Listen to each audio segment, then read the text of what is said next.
واقعی عقلمند خواتین اس بیان کو سنیں گی تو وہ جو مسکنسپشن پیدا کیا جاتا ہے کہ جناب اسلام میں عورتوں کو آزادی نہیں ہے، جناب اسلام میں عورتوں کے لیے گھٹن ہے، اللہ اکبر، ذرا پہلے اسلام سے پہلے کے حالات پڑھو اور اس کے بعد اسلام کے آنے کے بعد عورتوں کو کیا شاندار مقام میرا دین دیتا ہے۔ اللہ کے نبی نے دا بیسٹ لوگوں کی جب مثال بیان کی، بہترین لوگوں کی مثال بیان کی، تو نبی پاک فرماتے ہیں، ترمذی کی حدیث ہے، سب سے بہتر وہ ہے جو اپنے اہل کے لیے بہتر ہو، یعنی اپنی فیملی کے لیے بہتر ہو، اور آقا فرماتے سنو میں تم سب سے زیادہ اپنے اہل کے لیے بہتر ہوں۔ نبی پاک سب سے زیادہ اپنی فیملی کے لیے بہتر۔ نبی پاک علیہ الصلوۃ والسلام سے ایک شخص نے پوچھا، حضور شوہر پر بیوی کا کیا حق ہے؟ تو آپ نے فرمایا جب وہ کھائے یعنی شوہر کھائے تو بیوی کو کھلائے، جب لباس پہنے اسے بھی پہنائے، اس کے چہرے پر نہ مارے، اسے بدصورت نہ کہے، اور اگر سمجھانے کے لیے اس سے علیحدگی کرنی پڑے تو گھر میں ہی علیحدگی کرے۔ اللہ اکبر۔ ایک بار حضرت عمر فاروق رضی اللہ عنہ کی بارگاہ میں، سنیے گا، بڑا دلچسپ واقعہ۔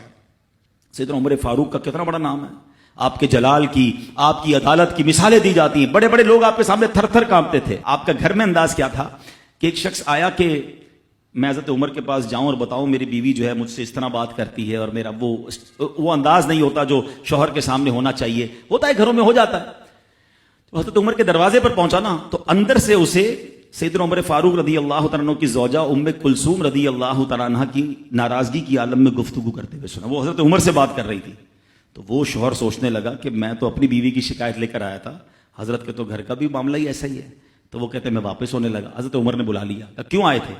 تو کہا کہ میں تو حضرت اپنی بیوی کی شکایت کرنے آیا تھا، مگر میں آپ کے دروازے پر آیا، آپ کا بھی معاملہ ہی ایسا ہی ہے، تو میں سمجھ گیا ہم دونوں ایک ہی معاملے میں ہی ہیں۔ اب حضرت عمر نے جو ان کی تربیت فرمائی نا، آپ نے فرمایا میری بیوی کے مجھ پر چند رائٹس ہیں، چند حقوق ہیں، مجھے اس سے چند فائدے حاصل ہوتے ہیں جس کی بنا پر میں اس سے درگزر کرتا ہوں۔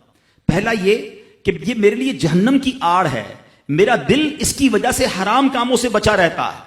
نمبر دو، جب میں گھر سے نکل جاتا ہوں یہ میری خزانچی بن جاتی ہے، یعنی میرے مال کی نگہبان بن جاتی ہے، میری دھوبن بن جاتی ہے، میرے کپڑے دھوتی ہے، میرے بچے کی پرورش کرتی ہے، میرے لیے روٹیاں اور کھانے پکاتی ہے۔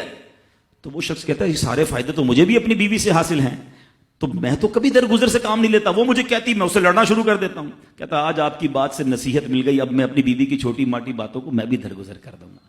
کتنی پیاری بات بتائی، ہم وہ ساری باتیں بھول جاتے ہیں، ایک غلطی پر پکڑ لیتے ہیں، ایک غلطی پر ڈانٹتے، ہر غلطی پر جناب ایسا نہیں ہوتا، ہر غلطی کی سزا سزائے موت نہیں ہوتی ہے، ہم غلطیاں نہیں کرتے۔ اگر جس طرح ہم اپنی بیوی کو اور غلطی پر ڈانٹتے وہ ڈانٹنا شروع کر دے پھر کیا حال ہوگا؟